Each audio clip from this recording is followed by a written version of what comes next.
Well, hello again. Today I've been asked to do a reloading video for the Winchester 30-30 round. This is a very interesting round because it's a very old round. It has a lot of history in it.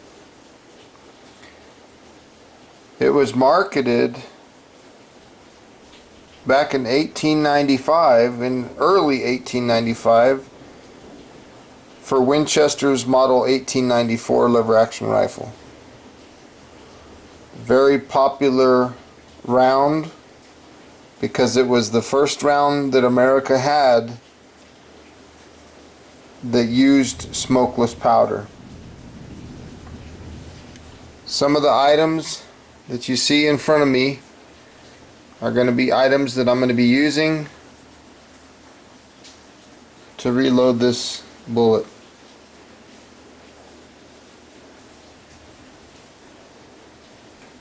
First thing is first, again, I want to stress, wear safety glasses. Make sure that they're clear of obstructions, because you don't want scratches or things that impair your vision. You want to make sure that you can see clearly, that you can see, because reloading is a very fine, detailed type art, if you will, and you have to have good attention to detail. I want to tell you again, like I always say in all of my videos, I'm by no means a reloading expert. I'm simply here to share some techniques that work for me, and I'm sharing this information with you. What you do with that information is up to you. You're at your own risk. So I want to recommend that you're very careful with how you use any information that you find on these YouTube videos. And I also want to ask that you research your own load data. Make sure you do your own research. It's good to show information like I do in these videos and everyone else does, but make sure you just research it, that it's still accurate information. Some things that you're going to need: obviously you're going to need a press. Today we're going to be using the Lee single stage, very inexpensive press. Works very good. I really like this press. You need some brass. You need some dies. You need a shell holder, some bullets, primers, powder, a way to prime your cases, some sort of case lube. You need a scale to weigh your charges, a bowl and a funnel, some trim tools and a deburring tool, case mouth brush, pencil and paper, and some sort of information. I'll get back to that in a second.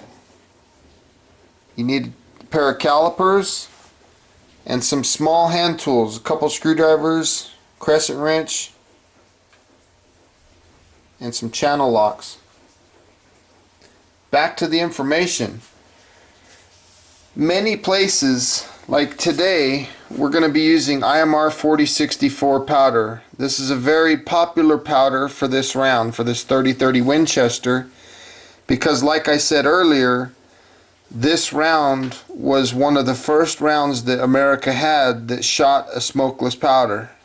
And this current powder that I'm holding in my hand is one of the closest powders to what that original powder was. On the back of the can, you can go to their website or give them a call. They have very good load data on their website. Another place to find information is books. I really like the Lyman 49th edition. I also use the Lee book, but to be honest, it's much more conservative than the Lyman book. So this hopefully will get you started. This is some of the things you're going to need. to reload this fine bullet.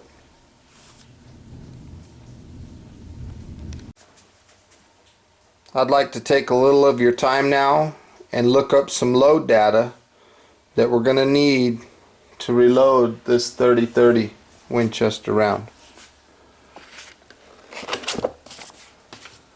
So first thing I want to point at, the maximum overall length of the cartridge is 2.55 inches. But I believe that'll change depending on, or should I say because of the weight of the bullet that we're going to be loading. What's important for us right now is our trim length. 2.039 inches is our trim length. We're going to need large rifle primers. And now, because we're going to be loading a 150 grain bullet, this is the bullet that we're going to be using. It's a Hornady 150 grain bullet, round nose. And we're going to be using IMR 4064 powder. So let's come over here and let's take a look at what they recommend. 150 grain jacketed round nose, 2.540 overall length. The powder that we're going to use, IMR 4064, the started suggested load is 29 grains, not to exceed 31.5 grains. Okay, so let me close this book, set it aside, and show you what I've written down. I try to do this on a lot of my loads. I try to write down the specs of what I'm going to do so that I know what I'm doing. Today's date, 30-30 Winchester, CCI large rifle primers, number 200. That's the primers we're using. The powder, or should I say the Hornady 150 grain round nose bullets. We're going to use those. And then thirdly, the powder, IMR 4064. Remember, it said that we could go between 29 and 31.5. But today we're going to load these at 30 grains of powder. The trim length, 2.039 inches. The overall length, on the front page it said 2.55, but if we're running a 150 grain bullet, the trim length, or excuse me, the overall length changes to 2.540 inches. So that's the trim length we're going to use. And we should be getting approximately 2100 feet per second at 30 grains of powder. The brass has been trimmed. We'll do that here in a few minutes. But this is the data that we need to follow. And when we finish these loads and we put them in a bag or whatever we're going to put them in, this paper needs to go with them. So whoever has them knows exactly what they are. At this point, I'd like to talk to you a little bit about lubing these cases. So what I'm going to do is I'm going to take either a piece of paper, or in my case right now I'm going to take a little dryer sheet. I'm going to put it on the bench. I'm going to lay the cases down on it. And this is really just to separate the cases so that I don't get the lube on the table. But what I'm looking for is Dillon Case Lube. DCL. Comes in a spray can. It's really nice stuff. Spray bottle. It has two components in it, and I don't know if you can see it here, but it contains two things. It contains isopropyl alcohol and lanolin, and it works really good. The alcohol they use as a propellant to send the lanolin onto the cases. I just give them a little roll, and now I let them sit for a few minutes. And what will happen is the alcohol, the isopropyl alcohol, will dry, and what will be left behind will be the lanolin. Another good way of lubing cases is unique case lube made by Hornady. It works really good. It reminds me of like chapstick. Basically what you do is you get a little bit on your finger, and literally a little bit. And even though these have already been lubed, I'll just show you on one of them. We'll just pretend this one hasn't been lubed. You take a little of that and you run it all over the case, a very, very thin layer. You don't want it to be too thick of a layer, because if you get it too thick, what will happen is you'll get right here on the shoulder of the case. Okay, this is what we refer to as the case mouth right here. This would be the neck of the case, and this bulged area right here is what we refer to as the shoulder. The shoulder will start to get little ripples in it if you use too much case lube, if you put it too thick. I'm also going to get a little bit into the case mouth, and this will help when the expander ball expands the case mouth. I'll put that one face up because that'll be the first one I put on my press. So that's a little bit about lubing. There's also other options. There's RCBS. They make a little pad that you can put down. It's a little plastic thing, and it has a little foam pad in it, and they have a little tube of clear lube that you can put, and you draw a little line of lube and then you roll your cases out on it. That works pretty good too. I used to do that a lot, but for me, honestly, I like the DCL. It works good for what I do. At this point, that alcohol's had a little time to dry. So I want to take my press and I want to install the correct shell holder, and also I'm going to install the decapping die. Shell holders come in two different types. This type is the type for the Lee Auto Prime tool. It has a flat bottom on it. This is not the type of shell holder that you need for your press. Even though they look the same from the top, it's not the right one. This type is the type of shell holder that you need for your press. It has a little notch on the bottom, and that notch fits in the press in a corresponding groove here. So to install it, you just simply push it in with your thumb, and it's installed. The purpose of the shell holder is simple. It's to hold the shell in place while you're operating your press. It'll also pull the shell back down out of the die, because there's a lot of pressure involved when you're decapping. The dies that we're going to use today are RCBS full length die set for a 30-30. The reason I like the full length die set specifically for this round is because I've talked to many other reloaders, and some of them say that they don't crimp the bullet, and a lot of them say that they do, because 30-30, generally speaking, is a lever action type gun, and so that crimp was kind of important to keep those bullets from backing in, going further into the case. Like if it bumps into the one in front of it, it might shove that bullet down deeper. So a light crimp is definitely, in my opinion, something good to have.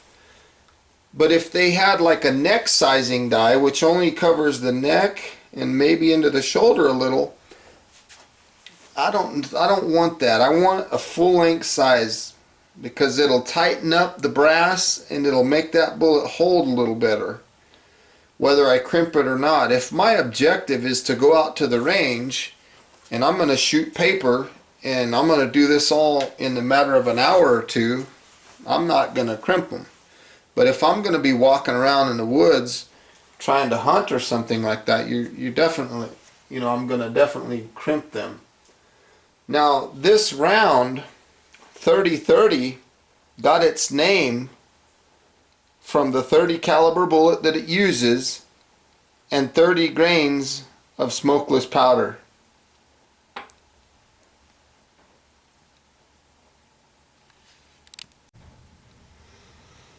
Now I'm ready to install my dies. I have the decapping die, which is noted by the decapping pin. Generally speaking, rifle dies, and what I mean by a rifle is because it's a necked down cartridge, or should I say straight walled cases versus neck down cases. Straight wall cases generally have a third die. That would be to expand the mouth of the case out to accept a bullet. But on these type of dies, because they're bottled down cases, it's not necessary to have that third die, because when you decap and resize, there's an expander ball in the decapping rod that will do that for you. So I'm threading this die down until the die body touches the shell holder. Once that happens, I lower the ram and I go clockwise 1/4 of a turn more. And then I'll raise the ram, and this will lock my die into position so that I can lock my lock ring. From here, I take my tool and gently snug that up. It doesn't have to be real tight. Now these cases have had plenty of time for the alcohol to evaporate, and now I'm ready to decap them and resize them. There's one, two. This 30-30 round was a very popular round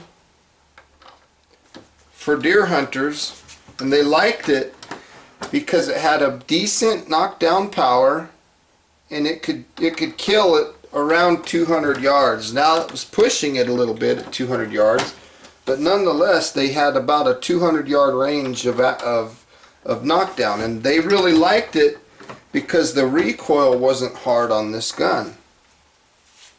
30-30 was really light recoil. Generally speaking, you'll see these with a lot of round nose bullets and flat nose bullets, and that's because of the tubular magazine. So it's a good gun. It really is. It's a good round. Now Hornady, they came out with a bullet. Not the one I'm going to be using today. I'm going to be using a round nose bullet. Let me get them out here. 1, 2, 3, 4, 5. I'm using a 150 grain round nose bullet. But Hornady came out with a new bullet that they call Levolution. It had a patented elastomer flexible tip, and what it would do is it made it look almost like a ballistic tip, and that plastic tip, because of the tubular magazine, one bullet could run into the back of the other one and it wouldn't ignite because that flex tip. And what that bullet did, because of its aerodynamics, I guess you could call it, it would get up to 250 feet per second more muzzle velocity than a standard bullet like this, even though this is a Hornady also. And it also increased their hunting range from 200 out to about 250 range of accurate hunting ability. So now we've done our decapping, we've resized, we've deprimed. Now it's time to clean our primer pockets and trim. I'll show you that here in a second. Okay, I'm back. I have these 5 cases. What I'm going to do is I'm going to take this rag and I'm just going to get some of that dirt and stuff off of it. They had a little bit of when I did the decapping step, they got a little dirty. So before I trim, I'm just going to give them a quick cleanup. Nothing too crazy. Just get some of that lube off and get them cleaned up a little. Now I'm going to use my drill and this little chuck, but I was doing 30-06 last time, so I got to get the new shell holder for the 30-30. And what happens is this piece chucks into my drill, and then this shell holder, you know, I tighten this and it holds that piece, and then I have a cutter that I use. I'll show you that in a second. So there we go. I'm going to be able to spin that. This cutter has a length gauge here, but this one was for 30-06, so I'm going to remove it and I'm going to insert the one for 30-30, and this will give me my trim length, hopefully around 2.039 inches. I've used these for quite some time and they work really well. You basically run this inside the case until this tip right here touches the shell holder, and when that happens, it's pretty much done trimming because it can't go in anymore. So there it goes.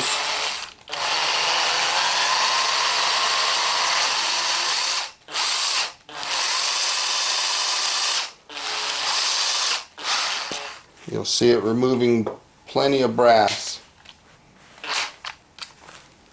Now, when you trim these cases and you compare them to one that hasn't been trimmed, you'll see very quickly the case that's been trimmed because it's very shiny around the mouth of the case.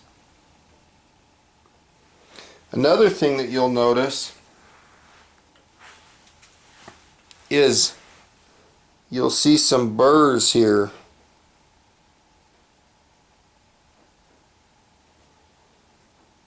And they'll cut you if you're not careful. So I'm going to use my little Hornady deburring tool to get rid of that.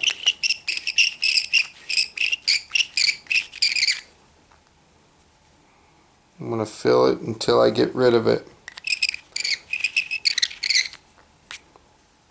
Then I'm going to carefully do the inside of the mouth. When you do the inside of the case mouth, you don't want to remove too much material, just a little bit.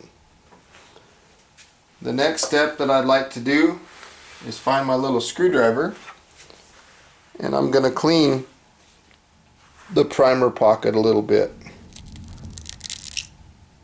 because there's junk in there, there's carbon and buildup that gets in there. So my plan is to get rid of some of that.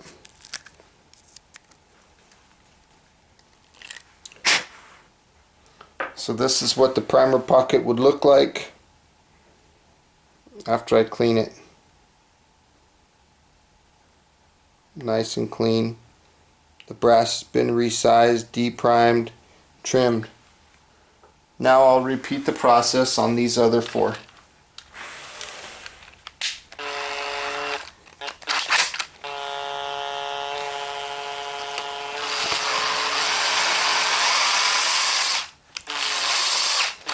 You know, on a lot of brass, the trimming step is not real important, but on 30-30s it is, because the brass stretches so much.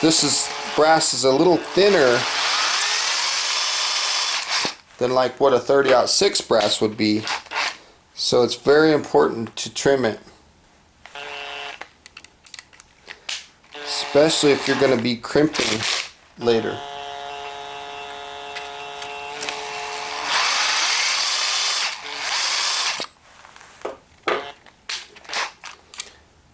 You know, I can load like a 30-06 or a 223, and I can go a couple more loads before I have to trim again.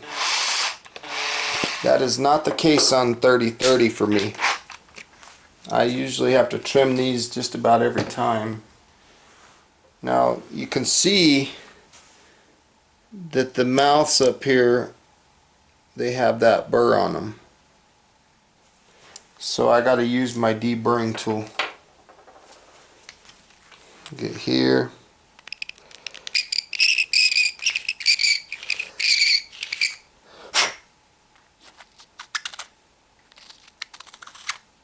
That's all it takes, just a little bit. I'll clean the primer pocket here in a second.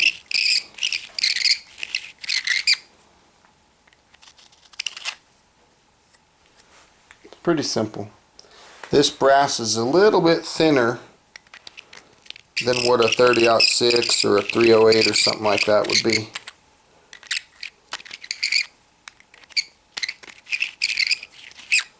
The whole time I'm doing everything with this brass, no matter what step I'm doing, whether I'm decapping, resizing, whether I'm trimming, whatever I'm doing, anytime I'm dealing with the brass, it's also an inspection of that brass.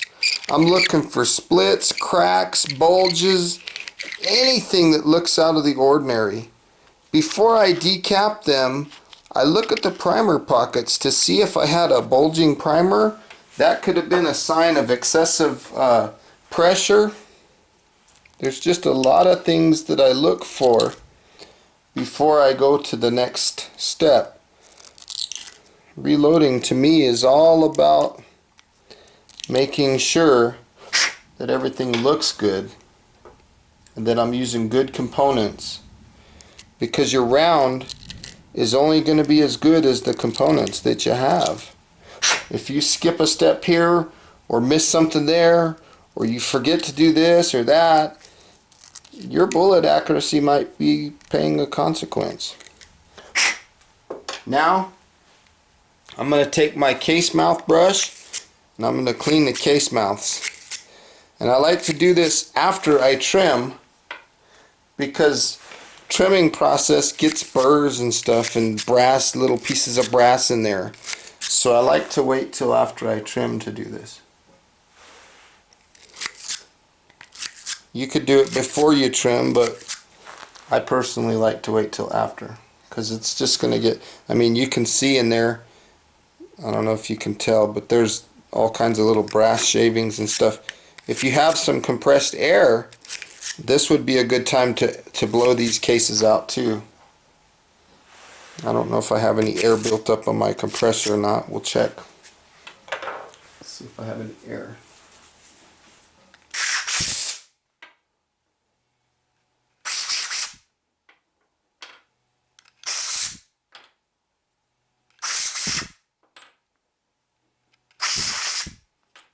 So there we go. We've just finished the resizing, decapping, trimming. Next step is going to be priming.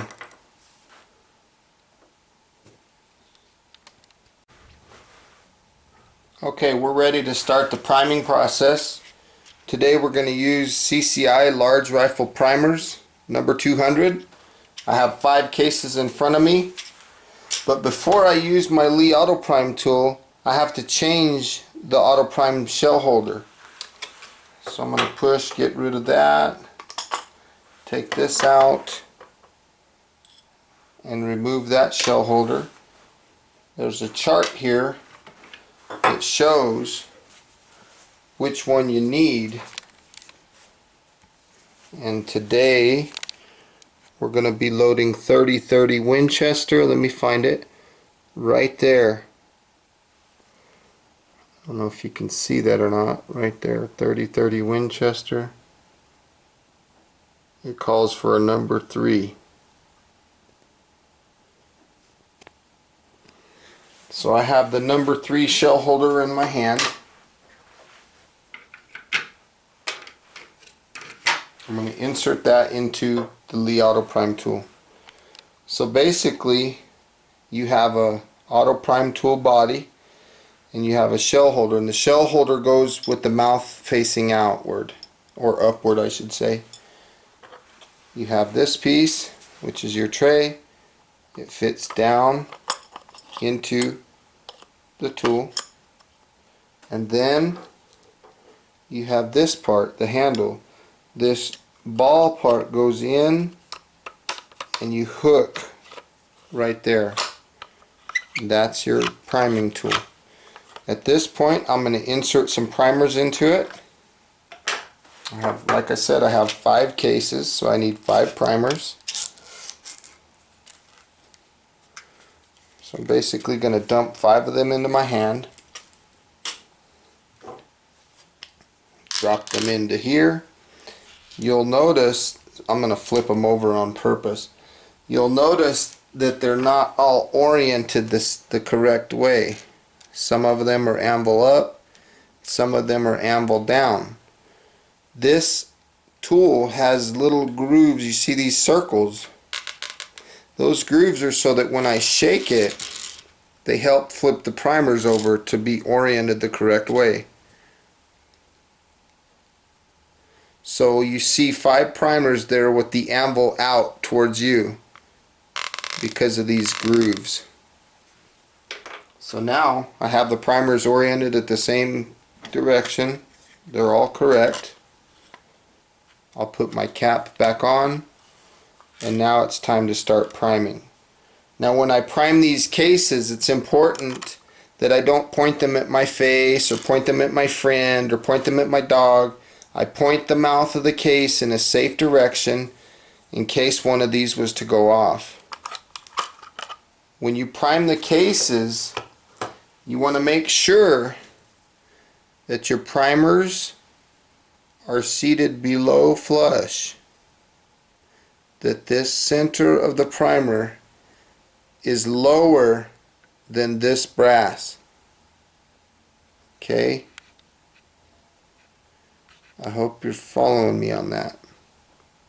This brass, the primers need to be recessed. It's not that big of an issue for the 30-30 because we don't really have to worry about slam fires on this weapon because it's lever action, or some of them are like a Thompson Contender or single action. But if it was something semi-auto like a 223 or a 30-06, the depth of what you seat your primer is very, very crucial, especially if it's a military firearm. They have a floating fire pin sometimes, like an SKS, and they could be real bad for slam fires. So again, can't stress it enough, the primer is recessed below the case. Okay, so this completes the priming step. The next step that you'll see is going to be the step of adding powder. Okay, now we're ready to add powder, and again we're going to be using IMR 4064, and our target weight for that powder, let me get this closer so you can see. Again, okay, IMR 4064, we can be between 29 and 31.5 grains. Our target weight is 30 grains. So if I go a little less than 30 or a little higher than 30, I'm okay as long as I'm within these 2 specs. Okay, so we're aiming for 30 grains. This little bowl I'm going to fill with powder. I never want my fingers to come in contact with the granules of powder because my fingers have oils in them that can harm the powder. So we're just going to pour enough for around 5 loads. There's my powder. I'm going to close this. You don't want to leave your can of powder open without the lid. You always want to close it. Now, something that's important to note, whatever is sitting on my scale at the time that I turn it on, that's what my scale is going to zero to. So in our case, we're going to put my bowl on there and we're going to zero to that. We're going to look for 30 grains of powder.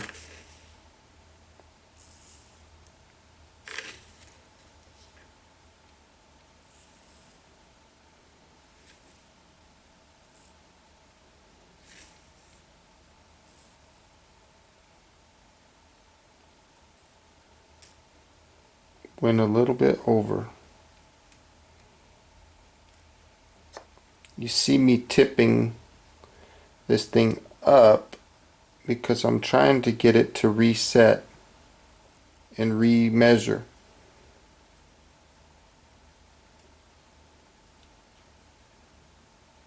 .1, that's fine. So we'll take our case and our powder funnel.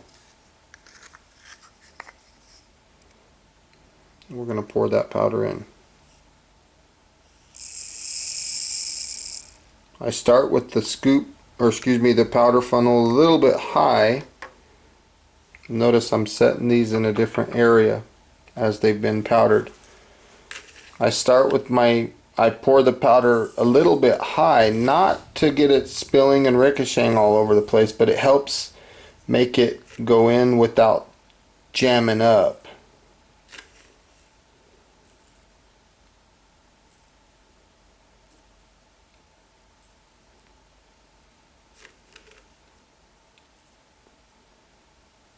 .1. Okay, let's talk about something. I'll move this bowl a little bit. We know that that's 30.1 grains, or 30. It looks like it doesn't want to go 30 even. It's either 29.9 or 30.1. So let's remove that. Turn the scale off. What we'll do is we'll put a case on here. We'll turn the scale on and the scale will calibrate to that case. In other words, it'll zero to that case. See? So we'll come here, put our funnel on our case, and we'll pour our powder in there. Then we'll put this bad boy on the scale because this case has been zeroed, and we'll see what it reads. See? 29.9. Now we need to calibrate back to our bowl because I was just showing you a technique where you can check your stuff. Let me show you something else. Right now everything is fine. The scale is at 0. There's nothing going on. I'm going to zoom in a little bit so you can see the numbers a little better. Nothing's going on. If you had a fan going, or you're breathing heavy, or you're outside and it's windy or something, watch what will happen to the scale.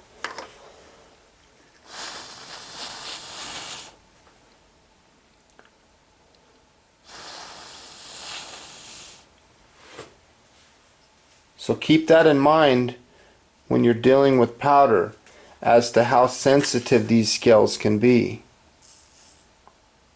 So again, we're looking for 30 grains.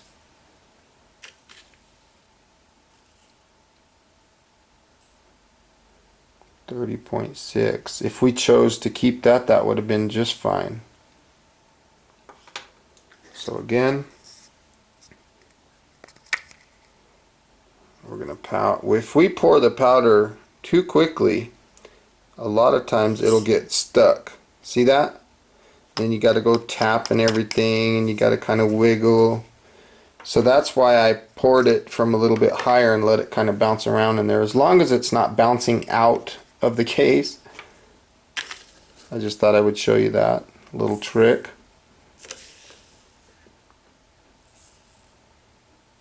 .26, we're getting close.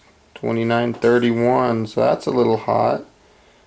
29.3, let's add a little. Let's redo this and see. 29.6, a few more. 30.2, 30.4, okay, let's remove a few. Redo it. Anytime you move this around, it tells it to measure again. Let's do it one more time.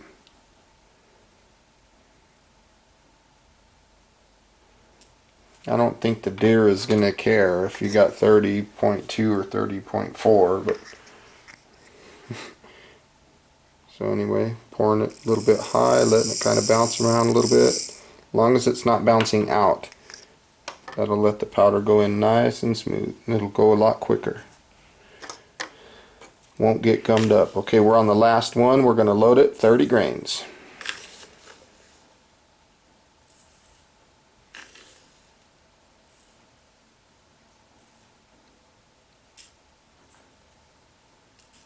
.9. Let's add about 3 or 4 granules. 5 granules. Let's see what happens. 30.1. A good thing that I used to have, and I don't have it anymore, it was probably the worst thing I ever did was selling it, was I used to have a powder dispenser. And that thing worked great. You use that to throw a consistent charge for you. In my case, I sold it when I sold a lot of my reloading stuff. That was probably the worst thing I ever did, because that was one of the most tools that I used the most. So now I have 5 cases that are primed, resized, trimmed, and now they're charged. So I'm going to take that powder that I didn't use, pour it back into my bucket here. And notice my fingers never touched any of the powder. And again, put this lid on immediately. Put the powder away. Keep it in a cool, dry place. So that concludes our powder step. Next step is going to be seating bullets, and I'll see you there. Okay, we have our 5 cases. We have my flashlight, and before I seat any bullets, I need to look down into the cases and verify that the powder levels are consistent. I don't see any that are low. I don't see any that are excessive. So that's one check that I like to try to make sure that I don't miss. Now let's get back to the tripod and I'll show you how to set up the bullet seating die. So first thing is first, we have to remove the decapping die. So I'm going to loosen the lock ring and I'm going to take the die out of the press.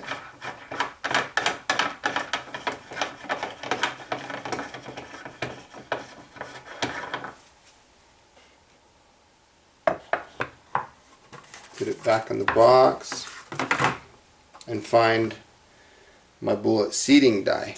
Now this bullet seating die, I have the bullet seating stem backed all the way out and the lock rings all the way out. So what I want to do is I want to take a case, put it into the press, into the shell holder, and I want to start threading the die into the press. I want to raise the ram all the way up, and my objective is to lower this die until the die body makes contact with that case.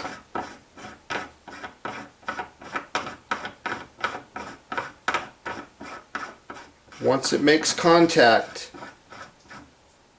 I'm going to lower the ram and I'm going to back the die off 1/8 of a turn, and then I'll lock my die lock ring temporarily. I'll be back to this step here in a minute. At this point, let me get my 5 bullets ready.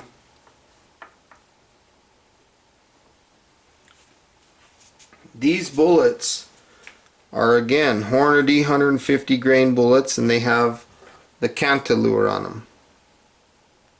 I like the cantilure because I like to crimp my bullets.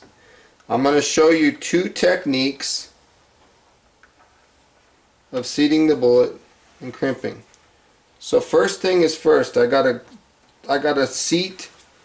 get my bullet seating stem and tighten it down until I feel, look, we're already coming in contact. I can feel it.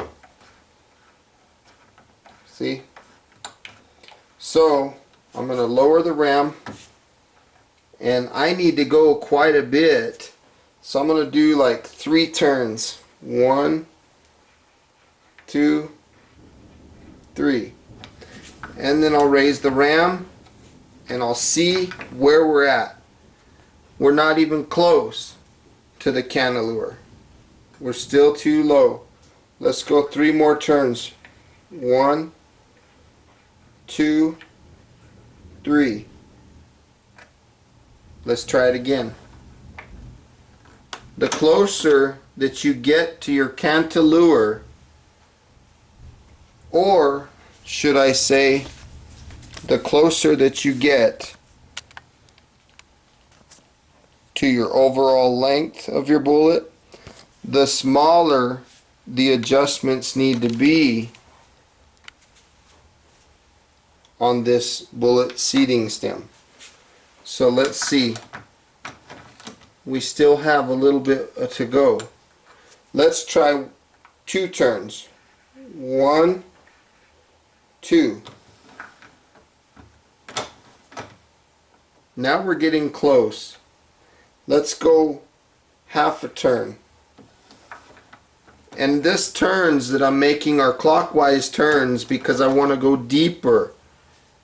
Getting closer, half a turn, or excuse me, quarter of a turn. Another quarter. That looks good. Let's inspect this. You can see that the cantilever is in a good position. So I need to check my overall length again. 2.540 for a 150 grain bullet. So let's check with our calipers. Let's see what we have here. 2.540.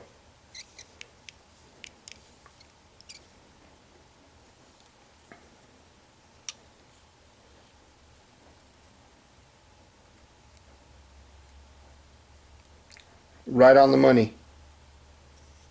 2.540. So we have the correct bullet seating depth. Now what we need to do is get some crimp on our bullet. What we want is we want to roll the brass into the cantilever. We want the brass to be bent in to where it'll bite on the cantilever, because like I said earlier, this is 30-30 bullet. It's going to be sitting in a tubular magazine. So we already have the bullet seating depth established. So now let's back out the bullet seating stem again. You're probably going to get confused here, but that's not my objective, is not to confuse you. My objective is to show you how to get the correct crimp and bullet seating depth both on this bullet. 30-30 bullet is a little bit more complex, or should I say complex, to deal with. So it takes a little more steps.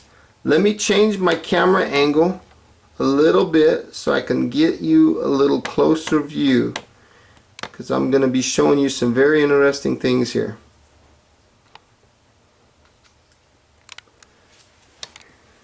Okay, that looks good. Now, I back this out all the way. I'm also going to loosen the lock ring to the die body.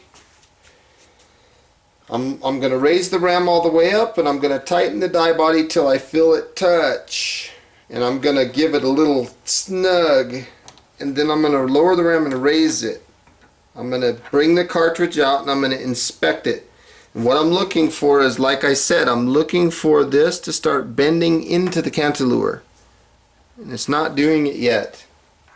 So I'm going to turn the die body a 1/16 of a turn clockwise and raise the ram, push, take the cartridge out and inspect it.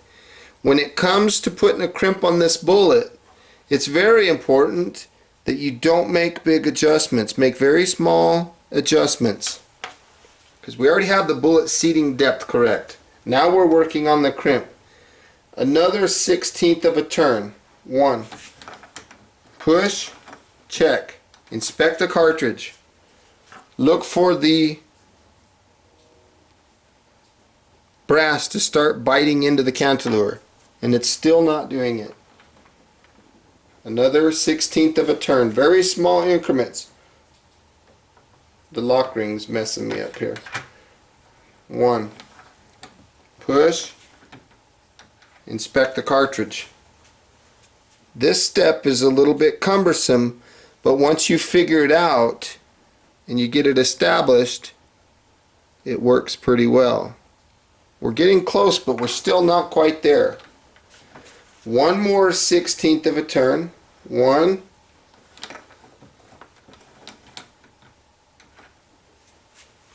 Now we're talking. You can see that the bullet is biting in to the cantilever. Okay, let's go back to the press. That, my friends, I think is good. I might go just like a 30-second more. Bite, inspect. I think we have a good crimp. Okay. Now that we have a good crimp, we want to raise the rim all the way up and tighten the die lock ring. Now we're going to adjust the bullet seating stem down until we feel it make contact with the top of the bullet. From there, we're going to tighten the small lock nut. Very small. And again, nothing is gorilla tight. So there is our first load that should be correct. Let me back this back out again, and we'll look at the next round. Now this time we should get two things that happen simultaneously. We should get the cantilever should be bent into the brass bent into the cantilever with a nice crimp, and the bullet seating depth should be correct. All in one stroke. One. Let's see what happens. Yep, looks really nice. So we have a crimp onto the cantilever, and we have the correct bullet seating depth. 2.540 inches is our depth that we're needing for our overall length. 2.540. Let's triple check that.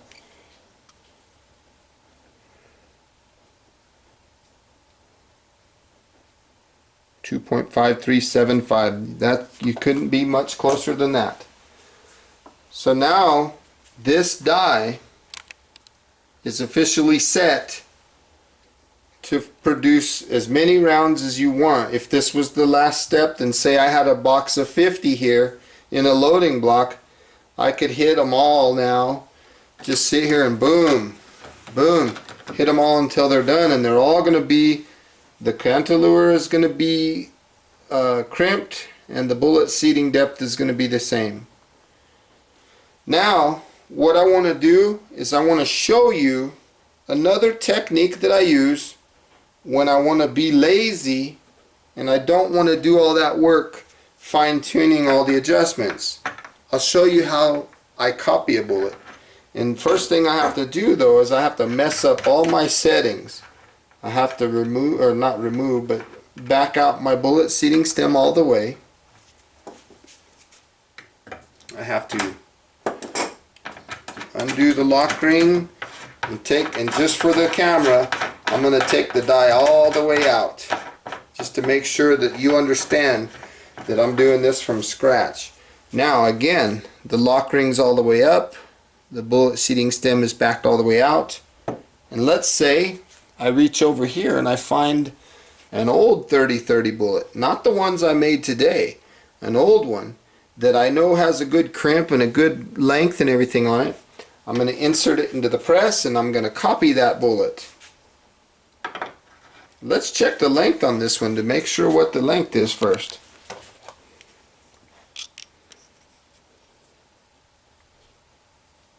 .534. So yeah, we're good. We're just a little under. So I'm going to put that bullet in. Let me zoom a little closer so you can see. Okay, now I'm going to raise the ram and I'm going to lower the die body until it comes in contact with the shell, with the bullet.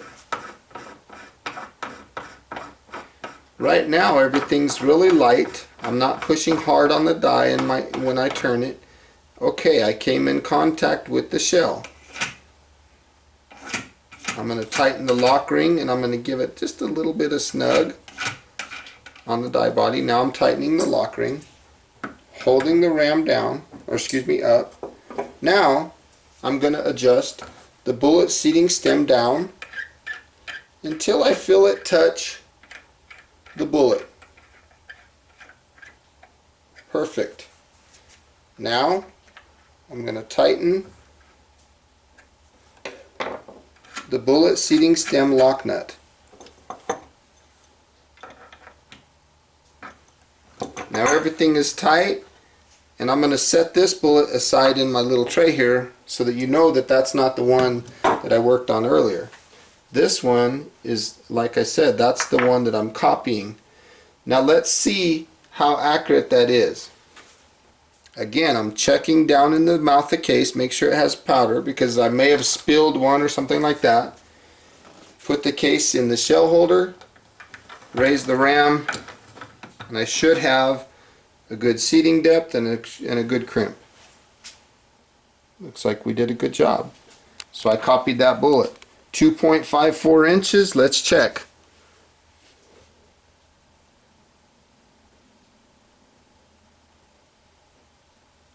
.537, so we're just under 2.54, so that looks good. So I was able to copy the bullet. Again, I'm checking to make sure there's powder. So I taught you two techniques of how to deal with your dies. One is how to find all those settings on your own, and the other was how to make your own copy.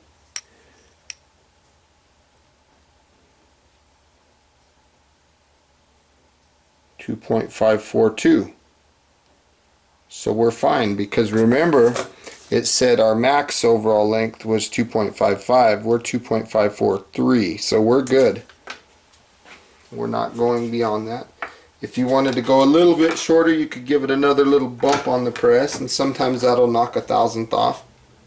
Again, check inside the mouth of the case, make sure there's powder, and make sure not only that there's powder, but that it's consistent with the loads that you've put out previously.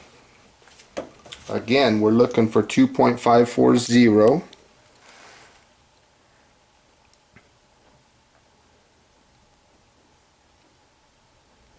.532. A little short, but it's okay.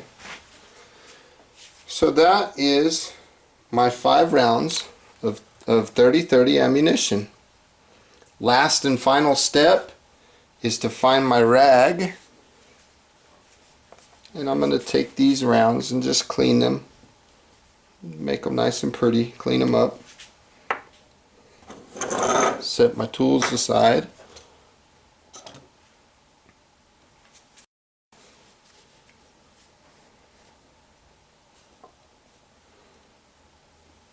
This step is very important.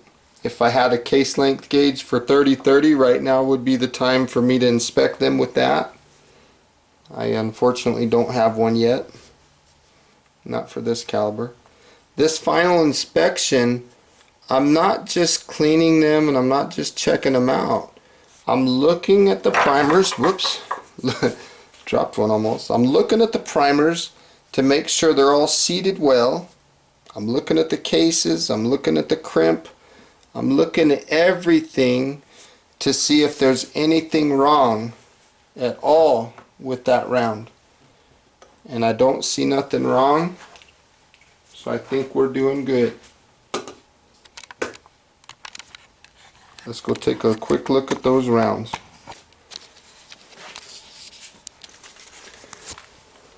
Five rounds of 30-30 Winchester. Very popular round. I recommend taking this note that you had and putting it with those rounds wherever they go. That way if you give them to a friend or something like that, he knows exactly what they are. So if you have any more questions or comments, feel free to leave a comment. If you have any requests of anything specific that you want to see, or any ideas or techniques, or you want to share anything, please let me know. And I hope you enjoyed this video, and thanks again for watching. I hope you have a good day. Bye.